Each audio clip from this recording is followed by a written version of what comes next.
We are the people in your neighborhood. In your neighborhood. In your neighborhood. We are the people in your neighborhood. We're the people that you meet when you're walking down the street. We're the people that you meet each day.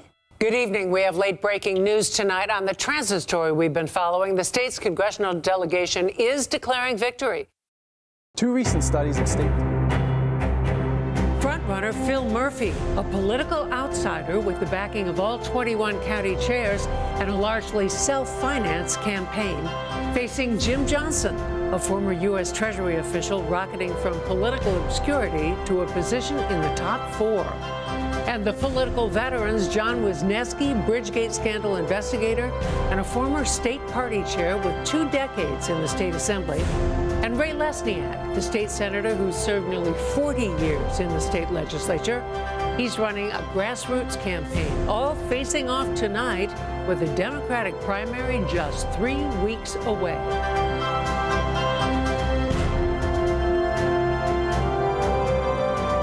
Live from the Agnes Veris NJTV studio in downtown Newark, this is the 2017 Democratic gubernatorial primary debate. Good evening. I'm Mary Alice Williams. And I'm Michael Hill. NJTV News is honored to host not one but 2 gubernatorial debates heading into the June 6th primary. Next Thursday, the Republican candidates for governor debate, but tonight it's the Democratic candidates running to replace Governor Christie, going head-to-head in a debate moderated by NJTV News chief political correspondent Michael Aaron. David Cruz is with the audience watching this live debate. David, what's the scene out there? Hey, Mary Alice, good evening. We are on the concourse level here in the Gateway buildings. This is sort of the thoroughfare where people come to and fro right outside of our Agnes Veris studio. Here is our studio audience made up mostly of Democrats. Republicans, raise your hand. Not many. But they are members of the party, other stakeholders from around the state. And so the setup here is a little bit of a mix between a concert and an old-timey radio show, if any of you people remember that. The combatants, as it were, will be on the other side of this glass, and the audience here will be able to see them and hear them, but the combatants inside won't be able to hear them anyway. So we'll give them an opportunity right now to make as much noise as they possibly can for 5 seconds.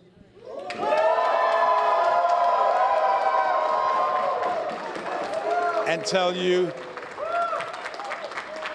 that is about as much audience as you're going to hear tonight. But we're ready to roll. Everybody here is in high energy. We've caffeinated a lot of them and gave them a bunch of cookies, so they all should be ready for this.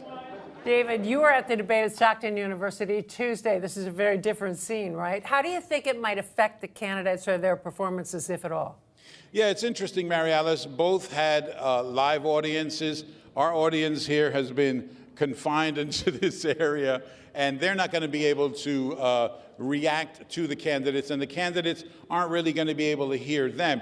On Tuesday, the audience was hushed by the moderator, but here that's not going to be an issue. It'll be interesting to see whether or not some of these candidates decide that they want to play to an audience, as they did a little bit on Tuesday, but here they won't be able to get that immediate reaction. So it'll be interesting to see if that affects their strategy or not. All right, thank you, David. We've called in 2 analysts to help us walk through the issues: Democratic strategist Bill Caruso and Republican strategist Roger Bodman. Gentlemen, thank you once again for joining us. Thank you. Quick question for you here. In the shadow of the best funded campaign, the best funded candidate so far, what do these other candidates, Lesniak, Johnson, Wisniewski, what do they have to say? What do they have to do to gain some traction in this? Well, this is really their last chance in a public debate forum, right, to make their case to their voters, their base, but also to speak to the 50% or so that are undecided in this Democratic primary, and to be able to make a case to them that there's something different about their candidacy than the front runner right now. Roger? Well, there's two things you need in a primary. One is organizational support, and the other is money. Phil Murphy has both in droves. And so the other candidates, they're going to try to knock him off his game in some way. I mean, there's 3 weeks left. They are accepting public financing, which is capped at just over $6 million. You know, so even if they do knock him off his game in some way or another, Murphy, I'm saying, you know, how do they communicate that with so little time and so little money left? That's the problem they have, but they're going to try to knock him off his game. Every year, every election season, I should say, New Jersey seems to change horses. After a Democratic administration, we elect a Republican governor and vice versa. Yes. Could we be looking at the next governor of the state of New Jersey tonight on this podium? You clearly could. I mean, as you point out, Mary Alice, it's happened time and time again. I can go back to the 60s. We're gone from a Democrat to Republican, Democrat to Republican. You almost set your watch by it. You know, so it'll be an uphill climb if history is a teacher, an uphill climb for the Republican nominee. But, you know, last year taught us a lot. Everyone thought that Pardon me, Roger, would we're be different. looking at the candidates coming in right now. This is John Wisniewski, State Assemblyman. And behind him, as you can see there, is Phil Murphy, the ambassador to Germany, and also Jim Johnson and Senator Lesniak. Just walking in to take their places at the podium, and those have been selected by them by drawing names out of a hat. Indeed. So what do they have to do in a scenario like this? Is it a dangerous proposition to go after somebody like a Murphy in a public forum when you know that you have to make up whatever ground there is between you and him? Do you have to be careful with that kind of strategy as well? Of course, it's a long shot, you know, in my book. You know, in order to try to knock him off his game, embarrass him in some way, get him to say something that will, you know, somehow cause a problem in his campaign. And even if you do, the question is, how do you communicate? How do you use that going forward in the next 3 weeks with the limited resources you have? You know, that's what campaign strategies are all about. And, you know, so we'll see how successful they are tonight or not successful. Bill, is there one issue that the voters are really anxious to hear about? I think in general, affordability is an issue that voters want to hear about. This has become a significant lack of affordability in the state right now. But I think there's two issues you're going to hear about, and actually two individuals you're going to hear about that aren't going to be on the stage tonight. And we heard about it in the Stockton debate as well. I think you'll hear a little bit about President Trump and some of the policies that are going on at the national level and how they're going to react here in the state. And I think you're certainly going to hear about our current governor, Governor Christie. We're going to go out to our digital newsroom now where John Moody is standing by. He's the founding editor and CEO of NJ Spotlight. And John, you have your work cut out for you tonight. Hi, Mary Alice. Hi, Michael. Yeah, we are over not too far away from you in NJTV's digital newsroom, beautiful space. And we're doing a few things here. We're basically running the online portion of the debate. And part of that will be we have 6-8 reporters who cover these beats, cover these issues, and we'll be doing an online and continual commentary as they're talking, and that will be on both of our web pages, respective web pages. We're also going to be monitoring social media and seeing what people are saying out there, and what's a debate without a hashtag. So, folks, it is hashtag NJ Primary Debate. And we have also been taking questions from folks over the last week. We've actually had more than 100 questions come into us, and we'll be feeding some of those questions to the candidates as well. And then the last piece of it is we're also doing some polling during the debate for folks to comment on how their candidates are doing, whether their minds are being changed. And folks can find that with at bit.ly/NJDemDebate. So there's lots going on, and it's very exciting for NJ Spotlight to be part of this, and we're really expecting a really interesting and spirited debate. Back to you guys. Thank you, John. Roger, you said that you've been watching these elections since the 1960s. How has social media changed the way people campaign? Well, you know, I taught a class on political campaign techniques at the Eagleton Institute of Politics at Rutgers for 20 years. I left in 2009 because I thought Twitter was a bird in a tree. If that tells you about how brilliant I am in this stuff. You know, now ask the current president what he thinks of Twitter. Apparently he seems to do it, you know, at midnight to 2 a.m. on your average day. You know, it's changed the world out there, Mary Alice, in ways that I don't even understand today. But, you know, you saw John talk about it and the kinds of things, instant polling and instant communications. It's extraordinary. So I'll defer to my more learned colleague next to me who's much younger than I am. He can really tell you the truth. But Has it brought in younger voters? It certainly has. And in fact, there's a preference for younger voters to receive their news and information through social media. Sometimes not in a dependable format, but nevertheless they get it. I think, frankly, it's going to play in on the post-debate end for some of these candidates to get their message out. And Roger mentioned this in a previous comment. The difficulty for these folks without money, right, is going to communicate. Whatever they do or don't do tonight, they want to communicate out with the voters. Social media provides somewhat of an equalizer, but certainly we're still at a place where the money allows you on network television, and that's where the world is in a lot of places. And you both mentioned money. My question is this. When you start talking about new technologies and things like that, money is still a major factor. How do these candidates, and we've seen them do this before, how do they go after the best funded campaign in the state, at least right now? How do they do that? How do they, we know what they're going to say. Is it going to have any traction? Here, I don't know if it's going to have any traction, but the way they're going to go after the money in the campaign is going after the money in the campaign. I think you're going to see tonight some of the candidates on stage take the gloves off, particularly Phil Murphy, who has the most funding. Because he's self-funded. Right. But we saw during John Corzine that rolled off his back. It I didn't don't have think any it's going to have that effect. impact, but I do think that's going to be an issue that they're going to try to make. Right. yeah, I agree. I just don't think it's going to have an impact. John Corzine spent $60 million to run for the U.S. Senate in 2009, and another 60 in his 2 gubernatorial attempts. And God knows how many millions that he spent in Democratic organization funding and all kinds of other stuff. Bottom line, didn't matter. So I don't think money in politics matters. People view if it's Phil Murphy's money, therefore it's not tainted. If he took it from some outside source, some special interest or something along that line, that was egregious in some form or another, that might get the voters' attention. But you spend your own money, that's okay. That's a good point there, Roger. Thank you.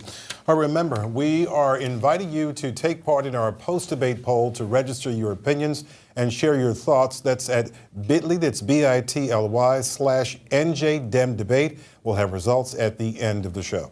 Now, the candidates here are the 4 determined eligible by the state's Election Law Enforcement Commission, and here are the ground rules. The moderator and panelists will ask the questions. The editorial content of the questions has been determined by our editorial staff and has not been shared with any candidate. Each candidate will have 60 seconds to answer. Should the moderator allow follow-ups or rebuttals, responses will be limited to 30 seconds. Candidates will be allowed to pose at least 1 question directly to an opponent. There will be no opening statements. Candidates will be allowed 60 seconds for closing statements. And the audience, please, no applause during the debate. We hope you got that out of your system with David Cruz out there. Positions in the order of closing statements were chosen by drawing names out of a hat. And with that, we turn it over to our chief political correspondent, Michael Aaron. Michael? Michael, thank you very much, and good evening, everyone. Good evening, candidates. And we are going to get right to it. Great. Mr. Murphy, you've promised to fully fund the pension system, fully fund the school funding formula, expand pre-kindergarten. You've promised a more robust homestead rebate program and a dedicated source of revenue for New Jersey Transit on top of the recent 23-cent hike in the gas tax. You've said you would impose a millionaire's tax. The last time that was done, it was worth $500 to $600 million. You've said you would legalize marijuana and tax it for an estimated $300 million. Are there other taxes you would raise to get the revenue necessary to keep your promises? Yes. First of all, Michael, it's very good to be here tonight. Thank you for having us. The answer is yes. We've got a fully detailed plan that ties down to the penny. And as you suggest, those are significant investments. These are multi-$100 million investments, each in their own right, even if they're phased in over a series of years.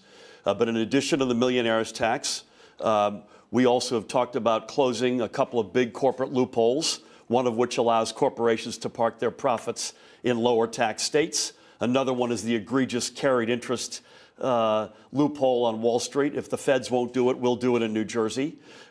We want to close the out-of-network healthcare loophole, which is a significant burden on individuals, and it's a drain on the state coffers. You mentioned legalization of marijuana, and if you add up all of that, and then, God forbid, we got to grow the economy. You know, we're used to, in Chris Christie's New Jersey, of being stuck in the mud. We need a governor who understands you grow the economy. We've left billions on the table in terms of economic development. Thanks, Mr. Murphy. Anybody want to reply? 30-second rebuttal. Go ahead. Well, not even that. I want to ask Phil, you do know that closing corporate tax loophole bill is my legislation, correct? I'm honored by that, Senator. I think we should get ahead. I'll be the governor who will sign it. Well, the fact of the matter is that we haven't done enough to grow our economy by investing in what we have. New Jersey Transit is a critical asset of the state, and we've underinvested in it.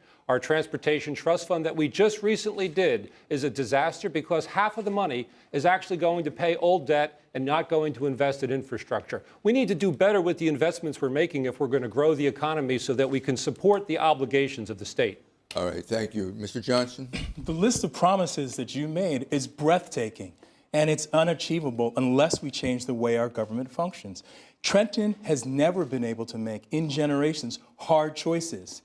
The insiders play the games for themselves, and you're in bed with the insiders. You're not challenging what they're doing. It's a serious matter, Phil. It's a serious for all voters, and we, as candidates, need to take that and change, which is why I've insisted on ethics reform, and you've been silent on it. Mr. Murphy, you want a 30-second reply? Well, I would say, listen, if we're going to fund pensions and stand with public sector employees, including educators and police and fire, if we're going to fully fund the school funding formula that Governor Christie has underfunded by over $8 billion, I'm proud to stand with those investments. We'll have to find the money. I left out hedge funds who manage our pension assets right now, who are ripping our eyes out and giving us very little return. That's a big source of potential money. Let's move on. I'm sorry, we're going to move on. We're going to move on to the pension system. You'll get to make your points. We have a backgrounder piece from John Reitmeyer of NJ Spotlight. Two recent studies of state retirement plans from across the country rank New Jersey's pension system as the worst funded in the nation. So how did the state put itself in such a deep hole? Well, the problem has been many years in the making, and there's plenty of blame to go around. To maintain a healthy pension system, contributions have to flow in from both the employees and the employer, which in this case is the state of New Jersey. But for more than a decade and under governors from both political parties, New Jersey has consistently failed to live up to the full employer obligation that the actuaries have calculated, even though the employees have been living up to their end of the bargain. The current budget calls for nearly $2 billion into the pension system, which is about $3 billion less than actuaries have actually called for. All of that underfunding has left a huge gap, or an unfunded liability. By the state's own official estimates, that unfunded liability now measures close to $50 billion. That's more than the annual budget itself. And by some other calculations, the unfunded liability is actually much higher. All right, let's talk about pensions. Mr. Wisniewski, you've promised full funding. How would you get there? We need to fully fund our pension system because we need to live up to the obligations we've made to our public employees. The state has not made its share of contributions while the employees have. We need to create a long-term plan. Right now, we don't have the ability to do that. We have to go each year to each year. We need a constitutional amendment. But let's recognize that we have people here on the stage that are talking about standing with public employees and helping them out. And Phil here wrote the report that suggested that they should work longer and get less in order to fully fund the pensions. That's the kind of doublespeak we've seen in this campaign, and that's the kind of doublespeak that people are too frequently accustomed to in state politics, and that's got to change. We can fund our pensions by making sure every year we have a guaranteed payment through a constitutional amendment. Would you impose a millionaire's tax to do that? We would have to impose a millionaire's tax, but there are other taxes we have to do, Mike, too. We have to look at the disastrous estate tax cut that took $600 million out of the budget, the 1/8 cent sales tax cut that took another $600 million out of the budget, as well as the millionaire's tax. And let's not forget legalizing marijuana and closing corporate loopholes. We can raise $2.7 billion. All right, we'll give you a chance to reply, but Senator Lesniak, you've proposed doubling the millionaire's tax to bring in $1 billion. Doesn't that just drive people out of New Jersey? Well, first of all, it would still be lower than New York and California, which have booming economies. And no employee, public or private, should have to worry about whether their pension is there when they retire. So we have to make sure that those funds that I intend to do, that I already proposed, will fully fund the pension so we can take that worry out of our employees. It's our obligation, and we have to fill it. Mr. Johnson, you're committed to full funding of pensions as well. How will you pay for that? We need to get the math right, and we haven't gotten the math right because we haven't been honest in our accounting. We haven't been clear in our budgeting. Many states have done that. So first, we need to understand and explain where the money is going. Second, we need to remember, as Senator Lesniak was talking about, people are suffering and they are worried, and so we need to stand with them. In terms of how to make the payments, I would gradually increase the quarterly payments. I would also raise the estate tax. Also, we have to look at the millionaire's tax because right now our funding plans don't work clearly. But to do this, we need to have a Trenton that's prepared to make hard choices.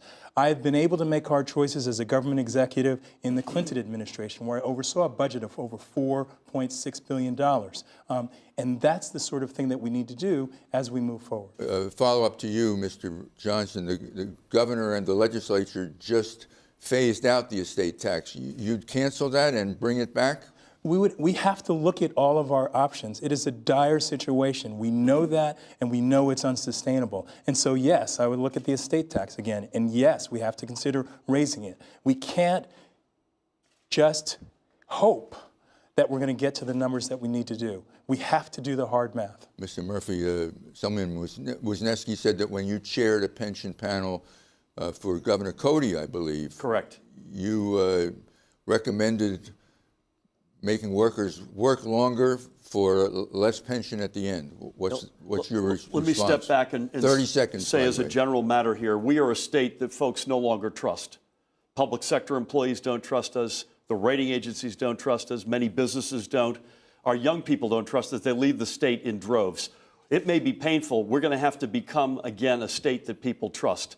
If you look at the so-called Murphy Report, recommendation number 1, no more pension holidays. No doublespeak. I stand proudly with public sector employees today, and I'm very proud of that report. Does any of the four of you propose restoring the sales tax back up to 7% from? I just did, Michael. You just did. I just did that. I would agree with John. One quarter of a cent is meaningless. Well, it's going to go down eventually to a full penny, I believe.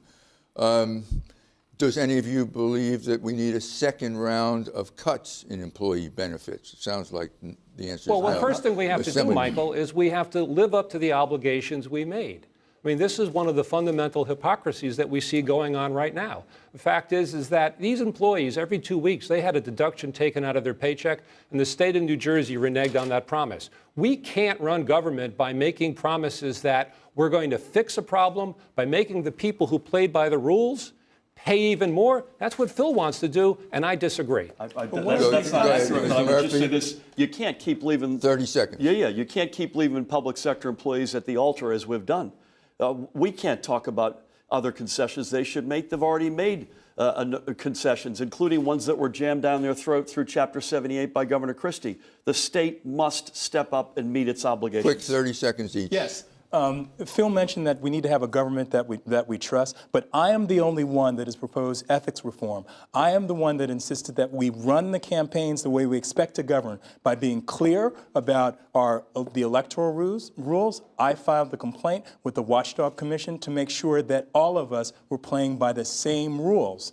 It's not enough, apparently, to spend $18 million to win an election. You have to also hide other funds. That's not right. Mr. Lesniak, and then we're going to move on. And I'm the only one who proposes cuts and waste in government. I would put regular citizens on the major boards of the Port Authority, NJ Transit, as watchdogs over the rest of the group to make sure that they had a vote and a second that couldn't be tabled to make sure that we cut out waste in government. That has to be a major part of anyone's platform. All right, thank you, gentlemen. We have a social media question now coming from John Mooney, the editor of NJ Spotlight, who is in our digital newsroom. John? Hi, Michael. As I mentioned earlier, we've gotten a lot of questions off of social media, more than 100 before we even started. And this question comes from Kara Josephson of Old Bridge, and actually it's going to go to you, Mr. Murphy. I spoke with her yesterday. She's a 26-year-old writer, adjunct professor, has another job, none of which comes with insurance. She's worried when she turns 27 where her health insurance is going to come from, as well as that for her family. And she had a question. Do you support universal health care? And if so, do you have a plan as to how to bring expanded health care to New Jersey that is similar to states like Massachusetts? Yeah, it's a good question, and her fears are well placed given what's going on, particularly over the past several months in Washington. The answer is yes. I had the great honor of serving as the United States ambassador to the Federal Republic of Germany, which has universal health care. Most European countries have it, and it's a natural act. In fact, others around the world will look at our health care debates and scratch their heads and wonder, how could you leave people off? The Affordable Care Act was a huge step in the right direction, but still imperfect. And so we are faced now with a president who is dismantling it before our very eyes, aided and abetted, I might add, by Republicans from New Jersey who need to pay a political price. We need to first and foremost defend, to do everything we can through the U.S. Senate at this point, that this step is not taken. But if it comes to it, we're going to have all options on the table, and it will be expensive. This is probably a $4 billion hit to the state of New Jersey if this goes through. Michael, I'm not just talking about all options on the table. I'm the only candidate up here who's put out a detailed plan about creating a single-payer health care system in New Jersey. It's long past time that we made health care a fundamental right in this state. Because when we talk about some of the problems that are not on this topic, the opioid crisis, mental health crisis, we see that one of the root causes is a lack of quality health care and the access to that health care. A single-payer health care system would be able to do that. What do you think of his plan? Well, first of all, I have my own plan. And it's actually Bill Brennan's plan, another candidate. But it's so simple. The tax cuts that are going to the very wealthy to take away the benefits from the poor folks and pre-existing conditions, those tax cuts I would apply to bring those benefits back to the New Jersey public. It's a simple solution. If they're going to take it away to give it to the wealthy, we'll take it from the wealthy and give it back to the people. Mr. Johnson? Health care is a fundamental right, in my perspective. I was a federal employee. When my first child was born, she was only 1 pound, 12 ounces. I was a young father, and I was the only breadwinner. I could not have afforded it if I didn't have the federal health care. But we need to fight. We need to fight not just with our senators, but we need to be prepared to fight in court. I've had those fights with members of this administration decades ago. I'm prepared to do it right now. Just to round this out, Mr. Wisniewski is the only one who really has a call for a single-payer system within the state. Is that fair to Well, I think conclude? I would say with respect, and it has to be considered. My only point is it's a ton of money, but we're going to have to do what it takes. At the end of the day, we have to have our residents and citizens' backs, and right now this Washington government doesn't. Mr. Wisniewski, I'm sorry, Mr. Wisniewski, a ton of money. It's a lot of money, but we can save a lot of money because the fact of the matter is the healthcare system we now have has lots of redundancies. It costs physicians over $100,000 a year to comply with. We can save over $6 or $7 billion by consolidating into a single-payer healthcare system. That's the kind of efficiencies our constituents want to see us do. Mr. Johnson, and then Mr. Lesniak, and then we move on. I was just trying to help you out, Michael. This is the real issue for Democrats. We have made promises that are extraordinarily expensive on this stage. We have to agree that health care is essential, but we also need to make sure that all of our math works. So I am committed to making sure that everyone has coverage, but then we're going to have to make some hard choices. And one of the problems with the thinking in Trenton is that we're constantly saying we can do everything and kicking the hardcore choices down the line. And the state cannot afford it. The old way has to change, and I'm prepared to do that. Mr. Lesniak. And I agree with Jim. The solution is easy. Bring back the money that the wealthy are going to get from the Trump plan and put it back into a universal health care system. The billions of dollars that are being proposed are just not. We have a state that is not affordable to live in. We can't make it more unaffordable. We're not going to make it more thank affordable. you, We'll thank you. save money, Michael. Thank you. Let's move on. Mr. Wisniewski, Phil Murphy has the county line, the prime ballot position in all 21 counties. According to Patrick Murray of the Monmouth University Polling Institute, that's worth 200,000 votes in a primary that at most will see 500,000. In Tuesday night's debate, you criticized the bosses for anointing Murphy before the public even had a chance to weigh in. You said, quote, "The political system needs to change," end quote.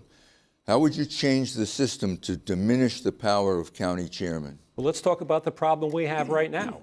We have a candidate who has made the system awash in money. It's an obscene amount of money, $1.5 million alone to county chairs. And mysteriously, every single one of them have given the nomination, given the line in that county to Phil Murphy. It's pay to play at its worst. We need to take away the connection between money and those endorsements. We need to take away the power of county chairs to give the line way before the primary even started. The fact of the matter is, Phil, you have spent a lot of money trying to buy county chairs, but the people of New Jersey aren't buying you. Mr. Murphy. That. You'll give me a chance, I hope, to respond. 30 seconds, please. I haven't bought any county chairs, with all due respect. I am proud of the endorsements we have, whether they be counties, whether they be labor organizations, progressive organizations, environmental organizations. We've worked very hard to earn those endorsements. We've knocked on over 400,000 doors. This is a state that's screaming for leadership in a new way to turn the page. And what we've said and what we're about has appealed to these folks. And by the way, as proud as I am to be endorsed by all these organizations, I'm also endorsed by Senator Cory Booker, by Working Families, by over 200 faith ministers, by Blue Wave New Jersey. So there's a lot of evidence there. So. Mr. Johnson. We say, even here, you're changing the rules. So let's stick to our times and let's stick to this issue. Our democracy is, I grew up in New Jersey. We've seen what happens. We know what's happened. The county chairs decided in the fall who they were going to endorse, and then the conventions were held in the spring. And one of the county chairs said, listen, I control 10,000 votes. That's not democracy. And the way to combat organized money in a democracy is through organized people, which is why I've been marching and encouraged by the people who have come into this campaign. You got to follow the rules, too. Senator Lesniak. Well, my county chairman, in trying to convince me not to run, and he's told this to other people, said, Phil, we're going to get whatever we want from Phil Murphy for 8 years. That's what Jerry Green said it, and he said it to many people. We're going to get whatever we want. He tried to convince me to get out of the race. That convinced me to get in the race. Senator, Mr. Murphy. I'm glad you're in the race, by the way. I want to say that. I'm a fan of yours for a long time. It was mentioned that there were conventions. 21 of these counties endorsed us. 14 of them had conventions. These were thousands of people. This was hard work. I answered the bell 14 times. I'm the only guy up there who did. And by the way, I'm thrilled that I did. I was out there at each one of these conventions making our case, working the phones, shaking hands, presenting what we were about to these folks, and it resonated. Mr. Wisniewski, did you say that you would pass a law that bars the counties from endorsing somebody before the primary? Absolutely. We shouldn't have this rigged system. I mean, look, Middlesex County. My county chair, Kevin McCabe, had a convention that made it a voice vote that was discretionary for the county chair. That's a rigged system. I've ever seen it. I've seen counties that handpicked who goes to vote. This wasn't democracy. This was backroom party dealing that the people of New Jersey are tired of. Mr. Johnson, 30 seconds. I was an athlete as a youngster, definitely not an athlete now. But when I competed, I would expect that the referee hadn't decided the outcome before I stepped on the floor. What happened, and what you didn't mention just now, that you had the endorsements before there were any conventions. You had the control, you were in the driver's seat, and you had made donations both before the endorsements and after them. And if you look at the schedule of endorsements, it's really pretty clear that there were cleanup payments and other payments that were made up until that point. Last word on this. May I just say, Michael and Jim, with all due respect, the people who showed up at these conventions are good Democrats.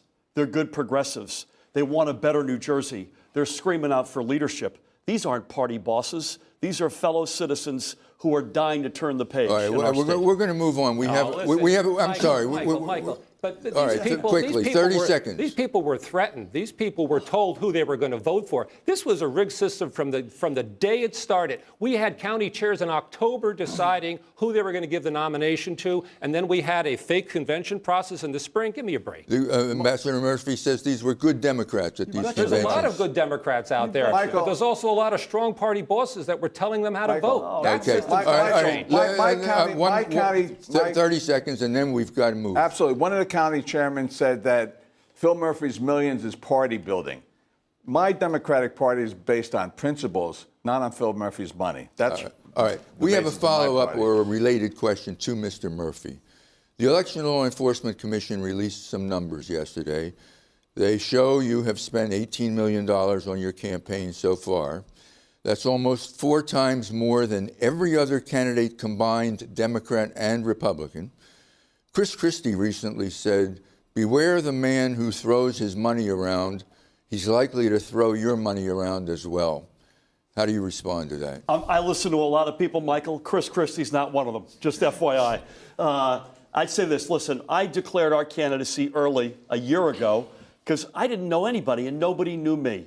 And I made a commitment to invest money and to raise money. And we've raised a lot of money. We've raised money from over 9,000 people, almost 80% of it from New Jersey, and about over half of it from folks who gave under $100.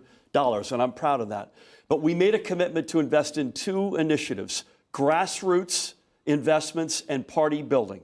And remember, this is a state where Chris Christie won twice, and the second time beat us by several touchdowns. So the notion of party building mattered. And I'm not just talking about in the great city of Newark or Essex County. I'm talking about meaningful progress we made in Morris County, like in a community like Madison, or in Sussex and Warren County, in a community like Phillipsburg. This is real sort of Howard Dean, 50-state strategy, 21-county investment in our state's party. And I think we're stronger as a result. Mr. Johnson, Mike. 30 seconds. Investment. That's what I am hearing right now is that Phil Murphy has admitted that the party has been bought and paid for. It needed strengthening, and he made the deposits and he made the investments.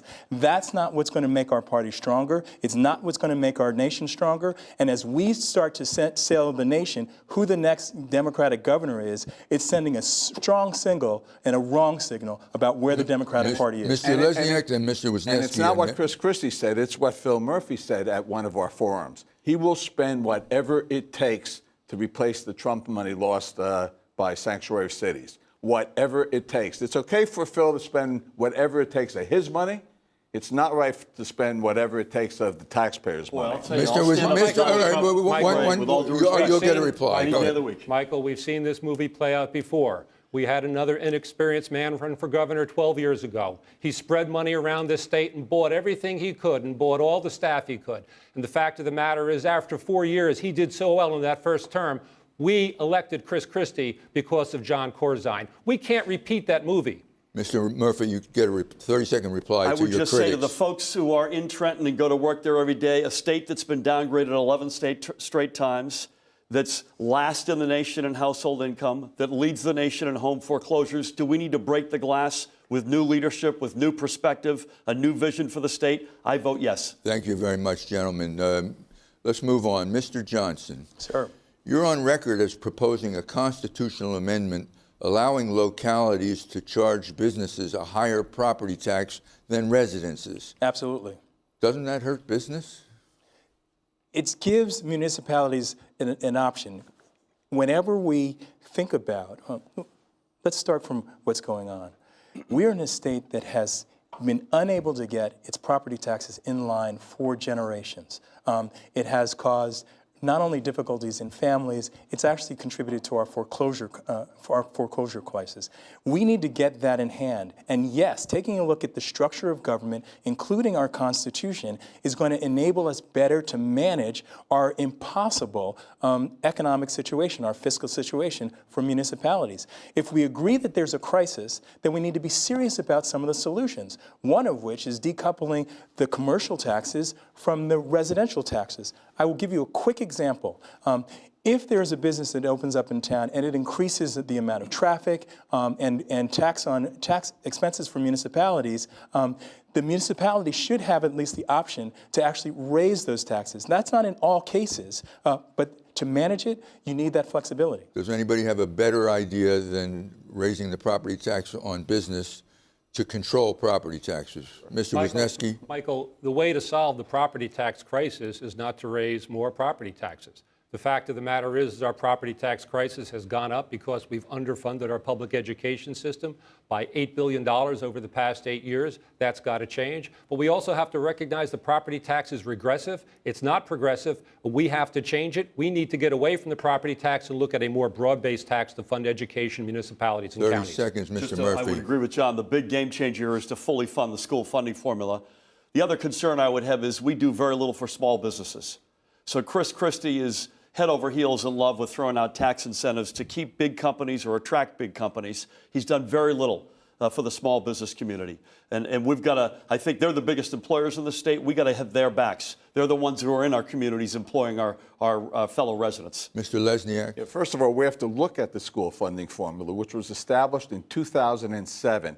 Can you imagine the technology changes that have gone on since then, where we can save billions of dollars by eliminating waste? I'll have a controller of education, so we don't have truant officers for 4-year-olds, supervisors of custodians who are supervising themselves. We have to cut waste, and yes, we have to get property taxes out of the major funding for education and bring it back to the state level by saving the money that's being wasted right now. Mr. Johnson, no one agrees on the panel with your idea of hiking property taxes on business alone. What's your response? Well, first of all, this is an example of sort of Trenton and insider groupthink. We have to think outside the box if we're going to address this problem. We have had property tax struggles in this state for decades and decades and decades. And every single time gubernatorial candidates step in front of us, they say, we're going to do it this time. And we're not prepared to take a hard look at the things that are driving it. Part of it is the equality between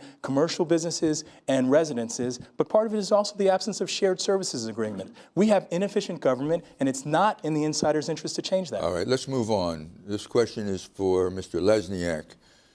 As you just alluded to, the number one item in your plan for controlling wasteful spending in New Jersey is to create an Office of the Comptroller for Education. How would this save $1 billion, as you claim? Let me just give you one example. We just threw out the bad guys in the City of Elizabeth Board of Education. Put a little prong in a computer and found out that there were dozens of former employees whose health care was still being paid by the school board. Save $350,000 like that. There are expenses that are unauthorized. They are not necessary. They are purely advertisements. It goes into the Department of Education and it gets lost. An Office of Control of Education will stop, and not only does it get lost, it's not repaid by the state government, but it goes on to the local property taxpayer. So this Office of Controller of Education will say, no, you can't waste the taxpayer dollars. You can't spend it on wasteful matters that have nothing to do with education.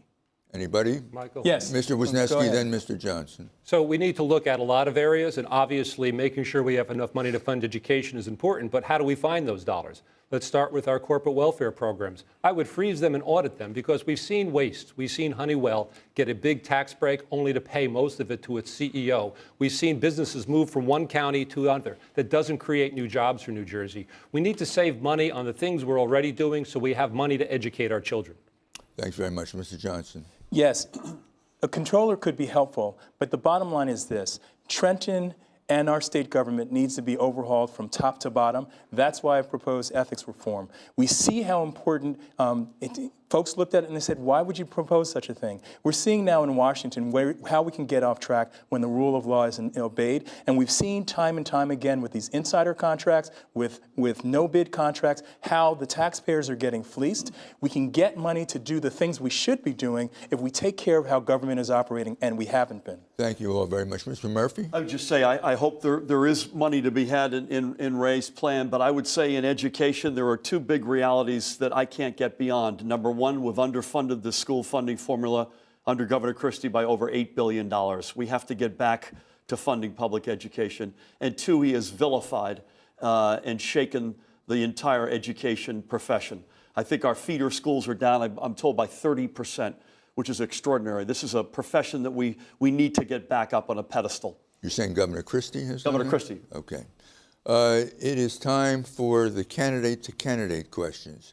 You each get to ask a question of one other candidate, and we start with Mr. Wisniewski. Sure. I'm going to ask Phil. I'm going to ask you a question. So you've talked about your environmental credentials. You've talked about your endorsements from the League of Conservation Voters and the Sierra Club. And you've also talked about your opposition to pipelines and to fracking. Yet in your investment portfolio, you're invested in companies that actually sponsor and run the pipelines. You're invested in companies that produce the fracking fluid that contaminates water. How can you really expect the people of New Jersey to believe your environmental credentials when your financial portfolio takes a different position than you've taken publicly here in the campaign? First of all, if we are fortunate enough to get elected, and I hope we are, we will put our entire, whatever we've got in terms of our investments, into a blind trust. There's probably no good answer in terms of those investments. I will say this, that I helped bring together one of the premier sustainable investment firms in the world that is actually chaired by Al Gore. And I had a significant stake in that, and I was proud of that. But I mean what I say about fracking. I mean what I say about the environment. I mean what I say about even not just fracking in New Jersey, but waste being trafficked through this state. And I will stand by that if I'm elected governor. Mr. Wisniewski, you want a 30-second rebuttal? I just want a 30-second.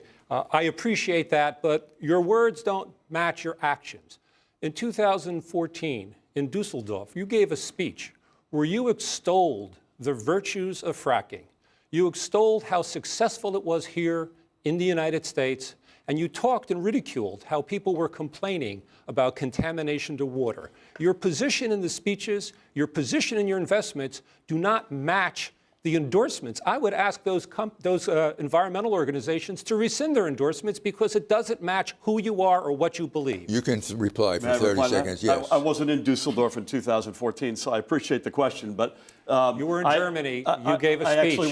I actually wasn't. I've returned from Germany in 2013, but I'll put that pesky little detail to the side. I did speak in Germany about the fact, and by the way, I believe I was prescient, that Russia and Vladimir Putin were using energy as a weapon to break apart the Western alliance. And that's still the case, by the way. So I had said, as a geopolitical matter, it would be good to have in the back of Vladimir Putin's mind, even if Germany talked about fracking. I never said anything about New Jersey. I'm sorry. Did you praise fracking? I did not praise fracking. I did not praise fracking. It was as a geopolitical step to push back on the Russians, and we're seeing, given that they're in the White House these days, that was not ill-placed as a concern. Mr. Murphy, it's your turn for a question to one of the others. I was going to ask Ray a question. And it's an energy-related question, and I've got a couple, actually, I could ask you. We met a long time ago, and you're not a Johnny-come-lately to the progressive positions. You talk a lot about the ExxonMobil settlement, which is a disgrace. What confidence do you have, should we have, that we actually can find a better outcome there? 100%. There were two major legal errors made in that, in the judge's decision and in the settlement. Actually, it lets ExxonMobil off the hook for cleanup of Morris Creek, which is a $750 million cleanup, because they don't have to clean it up until refinery operations cease on the site. My spill fund law says it has to be cleaned up promptly. That's one reversible error. By the way, now I can't ask you a difficult question because you gave me a softball. You can ask me whatever you want. No, but I actually care about your answer, Ray. Thank you. Well, read my brief. It's on my website. That's a deal. Okay.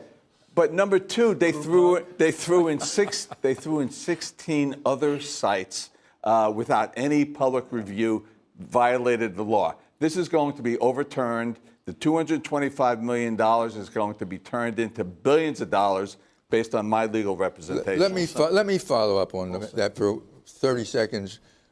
Don't huge damage claims like $9.2 billion in this case always end up settling for pennies on the dollar? No. Number one, they don't end up settling for pennies on a dollar, but it's worse because Christie threw in 16 goodies relieving Exxon of liability of over $1 billion. So Exxon is actually walking out of this case with money in its pocket.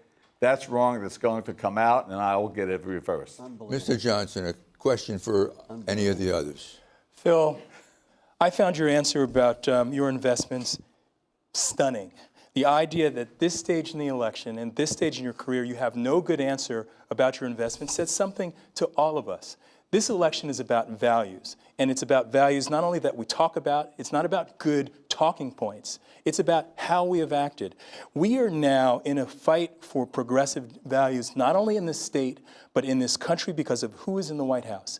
Just this week, with the firing of Jim Comey, we have had also a challenge to voting rights, which the Justice Department has just announced. We have a continuing challenge to immigration. I have fought on these issues throughout decades. Got to bring it to a question. And so my question is this. What is it in your time at Goldman Sachs that should give anyone any assurance that the progressive values you're talking about today are progressive values that you've acted on at Goldman Sachs, particularly when it relates to foreclosure, and particularly when it relates to what Goldman Sachs did in 2008 when the economy was tanking? Goldman Sachs did fine, and you gave them an A. Yeah, I left Goldman Sachs in 2003, but I want to put that aside for a minute. I don't need to be, I appreciate it, Jim. I don't want anybody lecturing me about progressive values. I know how I grew up, and I know how I've lived my life. I grew up in a home where my dad didn't get out of high school. My mom did, youngest of four. We were working poor. We didn't have 2 nickels to rub together. That's the household I grew up in. Jack Kennedy, Bobby Kennedy, Martin Luther King were my heroes. I'm a proud public school product. I went to college and graduate school and borrowed a ton of money to go. I did work at Goldman Sachs. That's a chapter in my career. And by the way, I think there's some skills that actually might help, like how you create jobs, good and bad, models that I've seen around the world, how you deal with rating agencies. And again, a small detail, but I had left in the year 2003. I've also served on the board of the NAACP. Civil rights and social justice burned deeply inside of me. I chaired the board of a women's shelter in Monmouth County.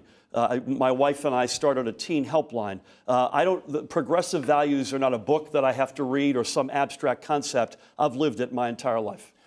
The question's still up on the board, and you could actually try to answer the question that was asked, rather than the early chapters of your life or the later chapters of your life. You had a 23-year chapter in your life. The question was, what at your time at Goldman shows about your progressive values, specifically focusing on the foreclosure crisis and on your comments about the crash and how Goldman Sachs did? Well, it's a pesky little detail, but I left Goldman Sachs years before the foreclosure crisis. You were interviewed in Forbes about it. Let him answer the question. I won. I'm proud to say the American Women's Economic Development Corp gave me their Manager of the Year, or Businessman of the Year award, which is an award that I feel proud about. So in an otherwise lousy environment, and you have seen this, I'm sure, through your perspective at a big law firm and seen it up close in terms of the Wall Street reality, women and persons of color tend to be underrepresented, and I was held out as a beacon, and I'm proud of it. When did you get that award? Oh, 2001 or 2. Okay. I've got it in my office. Michael, I will look it up and let you know tomorrow. Thank you. Mr. Lesniak, a question for any of the other three. Of course, a question for Phil. Yeah, I'm shocked by this. So your perspective on your role at Goldman Sachs did not include the fact that you were on a management committee. You were on the management committee that established mortgage lending policies.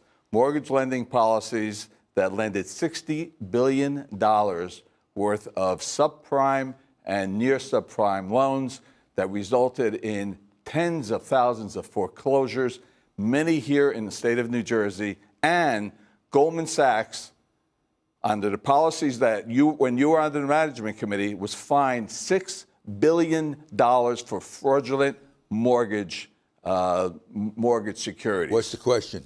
The question is, how can you run for governor with a record like that? Ray, with all due respect, again, again, it's a pesky little detail. I was long gone from Goldman when this crisis either built up or fell apart. But let me just say this. I don't think, I'm going to make a statement, I don't think anybody here is harder on Wall Street right now than I am, okay? So I'm calling for the hedge funds to get out of the business of managing our pension assets. I'm calling for a strong millionaires tax. I'm calling for the creation of a public bank. And I know it's a good idea because Bernie Sanders loves it and Wall Street hates it. I'm calling for closing the combined, the loophole that these hedge funds claim is capital gains, it's ordinary income. Wall Street screwed up in a big way. They don't deserve our support. They don't deserve our money. And if I'm elected, I'll make sure it doesn't happen. Mr. Wisniewski wants a 30-second rebuttal. Thank you, Michael. Bernie Sanders wants a public bank for Vermont, not for New Jersey. What we understand is the public bank that's in North Dakota, the head of that bank says no other state should try this. And with our record in New Jersey of managing our pensions and managing education and managing transportation, of course, it's natural to assume that the one thing we'll get right is a bank that will make loans to insiders that will cost taxpayers money. Mr. Murphy, go ahead. 30 seconds. The only thing in this campaign that he's endorsed. And secondly, I know it's a good idea, because the bankers don't like it and the guys who are running against me don't like it. This is an idea that reeks of transparency, of doing business in New Jersey for New Jerseyans, for our fellow citizens, lending money to our kids to go to college at reasonable rates, getting money to small businesses and infrastructure projects. I think it's a dynamite idea. Mr. Lesniak, you wanted to Because, Phil, you were there when the policies were established for the subprime lending when everything crashed and the foreclosures went. So you have to take responsibility for that. Mr. Johnson. I see it differently, but thank you. I think the bank idea is a bad idea. I served in the Treasury Department for 4 years. Part of my job was to oversee money laundering within banks, but also we were concerned with bank safety and soundness. At Treasury, we never would have said, well, somebody doesn't like the idea, another person doesn't like the idea, therefore it's a good idea. We would get the math right. And the math that Phil has been talking about doesn't work for New Jersey. It is a bad idea, and it ought to be killed. Mr. Murphy. With all due respect, I don't agree. I'll tell you what the current case is, and people need to know this, watching at home as well. We have as a state, puts about $12 billion of deposits into banks. And you know where that is now? It's buried in a footnote in an annual filing that we make. And that money goes to Bank of Tokyo, Deutsche Bank, Bank of America. It goes to the Koch brothers with no transparency at all. This would shine a complete light on how we use our deposits, where we put them, and where we invest. I have a follow on that for you for 30 seconds. Did you get a chance as well on this whole? He has all the chances. Yeah, that's right. Thank you, Mr. Johnson. Prominent critics have suggested a public bank, and I think Assemblyman Wisniewski alluded to this. Just what we need, another government agency. How do you respond to that? No, my lord, no. Michael, this is all kidding aside, not that any of this is kidding. Think about this right now. Take those $12 billion. They get deposited overwhelmingly outside of New Jersey. Almost none of the banks or corporations then send that money back into New Jersey in investments or loans. That's a reality. They go to fund their global operations. Think of the benefit to our economy if we had all of that money getting lent back into reasonable rate student loans, not loan shark rates, small business, small scale infrastructure. Mr. Wisniewski, Mr. Johnson, and then we're moving on. I don't want to use a state bank to make our children pay for student loans. We need a system of free public college education in New Jersey. I don't want to see a public bank making loans because we know they'll go to political insiders. And what will happen? The taxpayers in New Jersey will be on the hook to pick up that mess. It's a bad idea. Mr. Johnson, and then we move on. A fundamental issue that we've been discussing is trust, and it was pretty clear that at the time of Bridgegate, people did not trust government, and it's been clear that people haven't trusted government. And that's exactly the time when Phil Murphy proposed the public bank. The idea that what we should do now, before cleaning up Trenton, before putting in ethics reform, is actually establishing another government institution and give it a pile of money. To me, that is out of touch and out of control. All right, he mentioned your name. I'll give you 30 seconds and then we move on. You're very gracious. I could not disagree more with this. And you know what we probably should do is we should sit down and we should roll up our sleeves and have this discussion only at some point about the public bank. I think this is a great idea. I'd like to get free higher education in this state as well. But as long as students do have loans outstanding, right now they're being loan sharked by Wall Street firms. I want to have a much more reasonable relationship with our kids and hopefully try to keep them in New Jersey when they go to college. All right. I'm sorry. A banker wants to create a bank? I'm sorry. We have to move on to school funding. We have a backgrounder piece on that from Brenda Flanagan.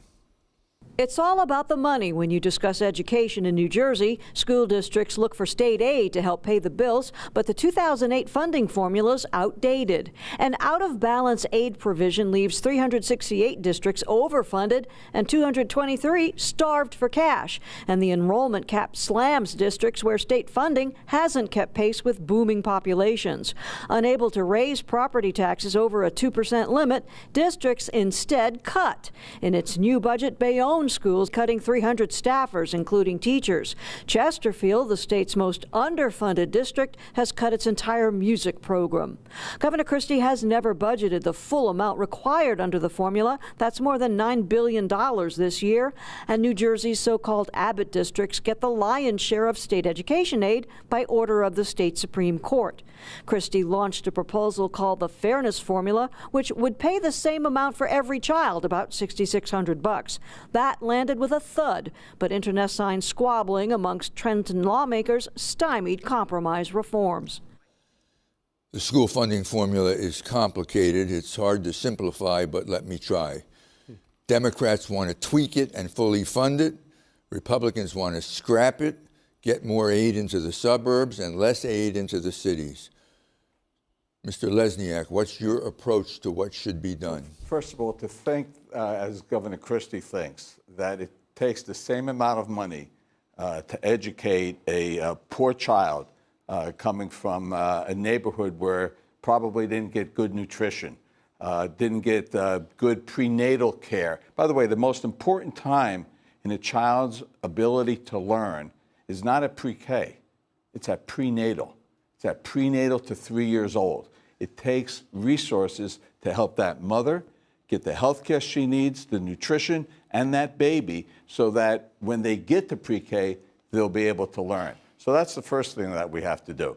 Second thing what we have to do, and you're absolutely right, this whole harmless thing is, again, it was just a political gimmick. We have to get rid of that. The cap on growth, that's crazy too. We have to get rid of that. And then again, let's look at the school funding formula and update it from 2007 with all the technology advances that we've had so that we can save administrative costs that never get into the classroom. Thank you. Mr. Johnson. Michael, the school funding formula has been woefully underfunded, and many of our children are suffering. I've worked in a Head Start program. I was a volunteer. I actually believe in getting in close to the problem to understand the problem. And for 3 years, I served as a volunteer in one of our Head Start programs. I have proposed as a result that we have that we move to fund, not just fully fund the program, but also fully fund pre-K for all children. I am against any view that tries to pit one set of children against the other. They are all children and all of our responsibility. Mr. Murphy, and by the way, you're in the 30-second range here. Go ahead. Okay. We clearly need to fully fund. I'm told you can have a full minute if you need it. Go ahead. Okay. I won't take. We need to fully fund the school funding formula, period. Chris Christie, by the way, a la Donald Trump, gives us the impression that the formula somehow has failed. He's failed the formula. He never funded it. He's underfunded it by over $8 billion. And by the way, I don't know that it's a coincidence. My suspicion is it isn't. We've given out tax benefits to big companies, not small, but big, almost to the same amount of money. It's back. I mentioned earlier we need to be a state again that we trust. We also used to be a state that was respected. We had national models. NJ Transit was viewed as a national model commuter rail system. The Port Authority, a national model bi-state system. This school funding formula, the only one blessed by our state Supreme Court, viewed at the time a bottoms-up, intelligent, smart government formula. We got to get back to doing that in New Jersey. Mr. Wisniewski. No doubt we need to fully fund the school funding formula, and I would associate myself with some of the proposals that both Jim and Ray have made. But let's not be mistaken here. We have lots of other issues we have to address. We need to put a moratorium on charter schools. We see dollars every single day leaving our public education system, depriving them of necessary money when they can't even raise the money they need now with the state underfunding them. It would be a mistake right now to listen to anything Governor Christie says about redoing the school funding formula. The guy walking out the door should not dictate the terms for the new governor coming in. Mr. Murphy, you're for a moratorium on charter schools, are you not? Oh, this is a complicated one. This is hard. The big issue with public education is we got to fund it. Period. Full stop. I've never been a heck no charter guy, but the way it's been done under Governor Christie is extremely troubling. So I have said, listen, let's call a timeout and get some rules of the road in place here. We overlabel this discussion. You know, we talk districts versus charters versus Renaissance versus community schools. I want to be the guy that supports schools that are working. But there are very troubling governance issues, funding issues, demographic issues, where we have to call timeout and say, listen, let's get the rules of the road organized here. This is the way that he's done charters, is not the way that I have any interest in doing them. Are you for a moratorium or not? What is a moratorium? Because I was on the board of the NAACP when we were asked to take a vote, and I voted against the moratorium because it was implying that federal money would have been cut off the next day and kids would have been thrown out of school. Mr. Lesniak, and I'm not for that. Mr. Lesniak, you're on record as favoring school choice. Does that?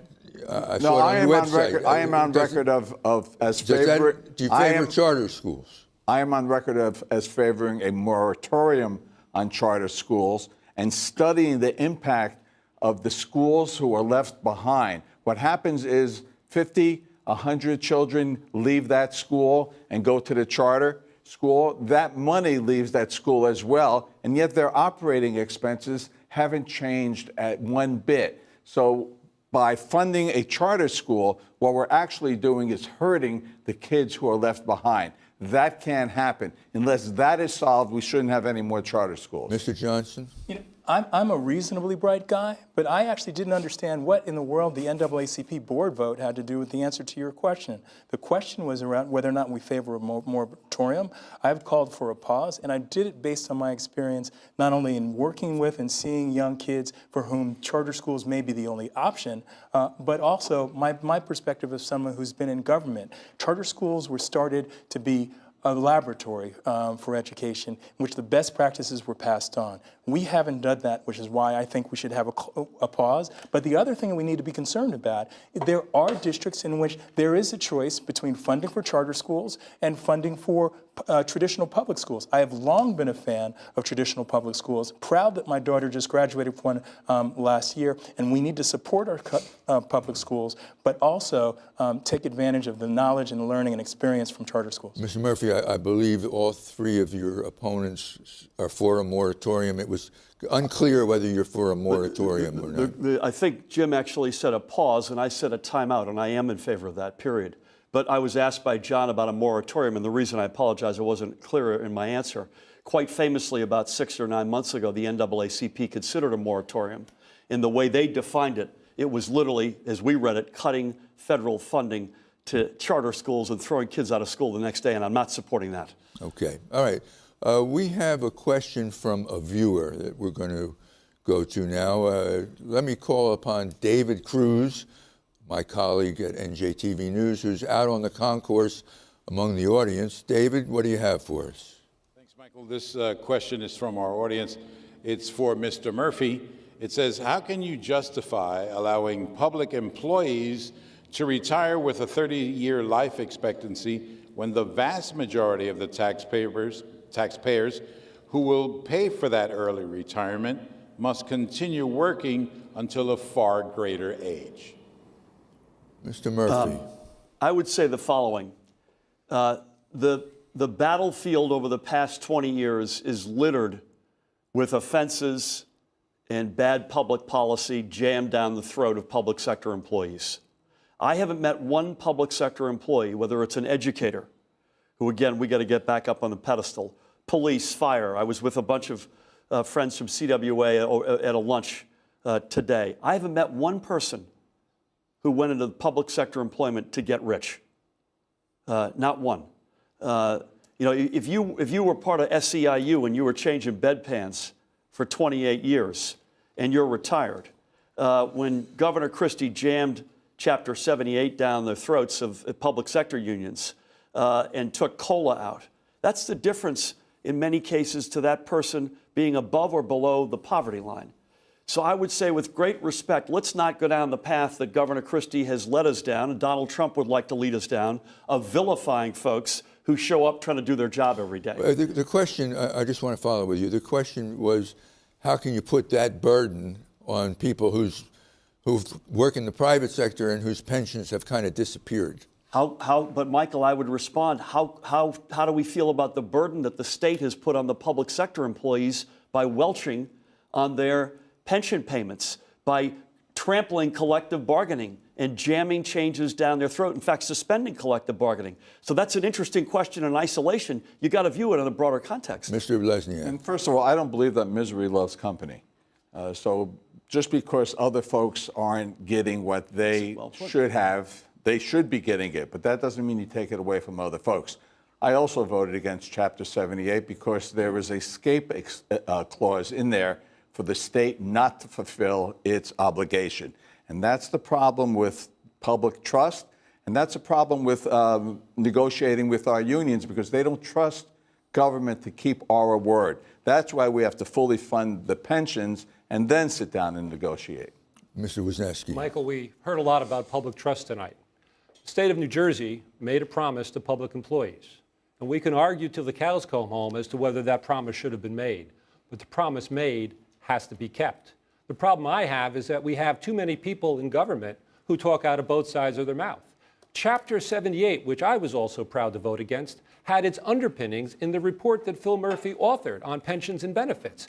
And so when we have people talk about how much they care about public employees when they were in fact responsible for Chapter 78, it really rings hollow. Mr. Murphy. I think there's a new phrase for this, Michael. It's called alt facts. That's just not true, with all due respect. Well, what did your report conclude? Our report, as you may recall, first recommendation, no more pension holidays.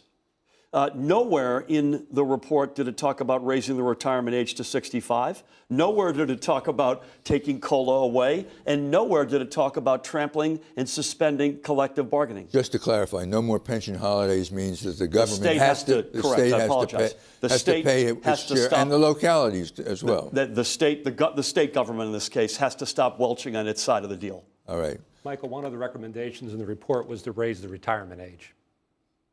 Mr. Murphy? I think to 58 or 60, Christie raised it 5 or 7 years more. But see, here's the problem. No, it didn't. Well, yeah, it did. And this is the problem throughout this entire campaign.